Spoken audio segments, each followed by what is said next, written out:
Hi, welcome back to Light Chaser Studio. I'm so glad you're here today. We get to watch a really fun, cozy video of me speed painting. So just sit back and relax with your tea or coffee. So this is my first time ever using gouache, which that phrase isn't actually technically true.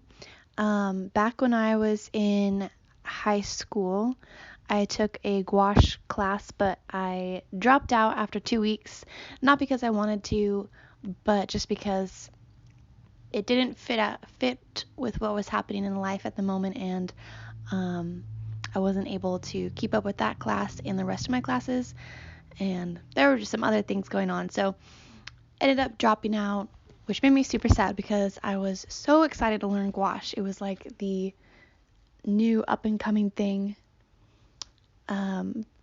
So I was very bummed, but I decided today, well, not technically today, but when I started this painting, I was like, okay, I'm going to do gouache. I have no idea what I'm doing really. I've never tried it. For those of you who are wondering what it is, the best way I can describe it, I didn't actually look up any like technical definitions, but it's like a mix between watercolor and acrylic.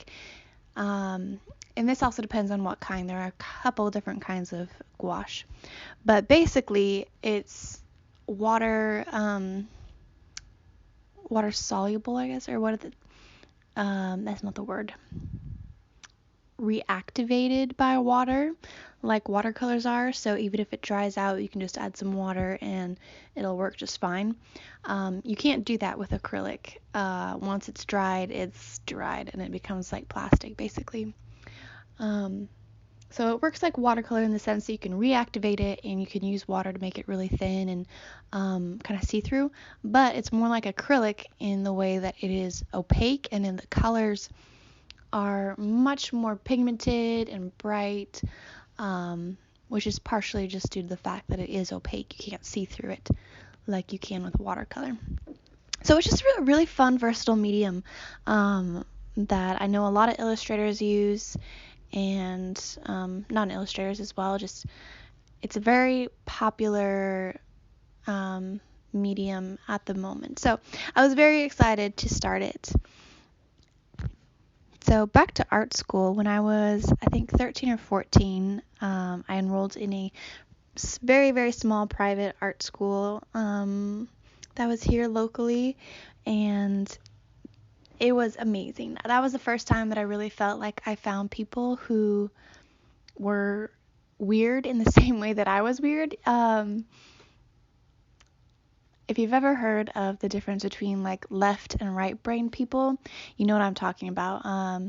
So right brain people are the more artsy, creative, kind of big picture, a little bit sporadic in their thinking. But yeah, they're just like the creatives of the world. Whereas the left brain people are much more linear thinking. They're good at math, generally speaking. Good at making calculations and thinking logically. And while I'm not totally right-brained, I'm definitely more right-brained than left-brained. And so sometimes that was kind of alienating, feeling like just people didn't get the way I thought, and I was definitely in my early teen years more shy and quiet, which also did not help making friends and stuff. So when I first went to art school, that's when I think I started to kind of warm up to people and break away out of that shyness, because I found people who thought like me and who were just as excited about art as I was, and who were better than me that I could look up to, and who, even though they were better, they weren't condescending, and they could, point out things that I could do better, or they would just be walking through the classroom and just be like, oh, wow, that is so cool, and for a young artist to hear somebody just, out of the blue praise your artwork is like the best feeling in the world. So it was a very happy, inspiring environment where I learned so much. That's definitely when I started really taking art more seriously and improving rapidly, which is why I always recommend taking some sort of class.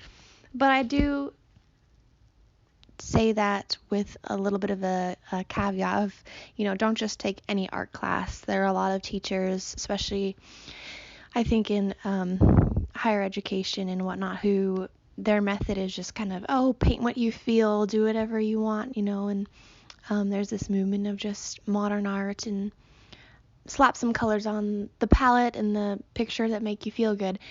And like, there's nothing wrong with that per se, but if you want to create art, there are rules and methods, and there's so much more that goes into it of techniques and knowing color theory and composition and all of that jazz that they're not necessarily going to teach you when they just tell you to paint how you feel. I think it's an amazing thing to be able to just use paint or clay or whatever medium you choose to kind of hands-on pour out your feelings, but feelings don't necessarily make art.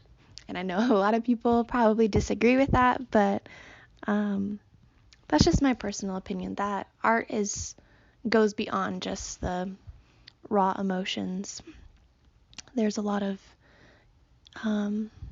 thought and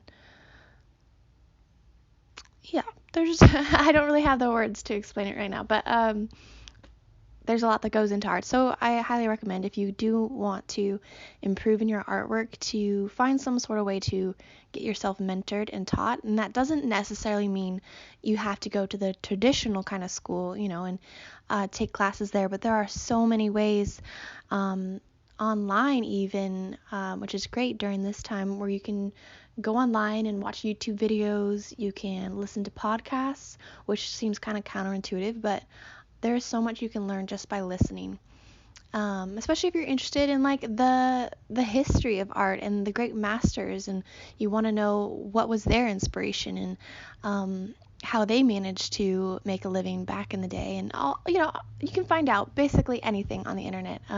So do a little bit of research to make sure you're not watching some crackpot, but you can learn so much. So I highly recommend that. So I took classes at this little school on and off for probably, I think it was 4 or 5 years. And I learned a ton, which I don't know if I still remember all of that. I feel like Dory from Finding Nemo sometimes, of like, I have no memory. But obviously my skills did improve, and I wish I would have been able to just continue doing school for basically the rest of my life. That would make me so happy if I always had classes, but that's not really feasible. As you can see, I have a child now, and I'm a stay-at-home mom and wife, and I'm trying to make art on the side and do writing and all that jazz. So like, adding school on top of that, I know some people do, and I am so impressed by them, but that's just not where God has me right now. But all that to say, I wish that I could do school nonstop, because you just get such a good community around you when you have fellow artists who are also striving to improve their skills and are willing to listen to advice and accept instruction, and you're bouncing ideas off each other, and then they just grow and they get better and better. It is so amazing. So I'm trying to find friends here who are like that too, and that I can hang out with, and we can do art and just kind of nerd out over that together. But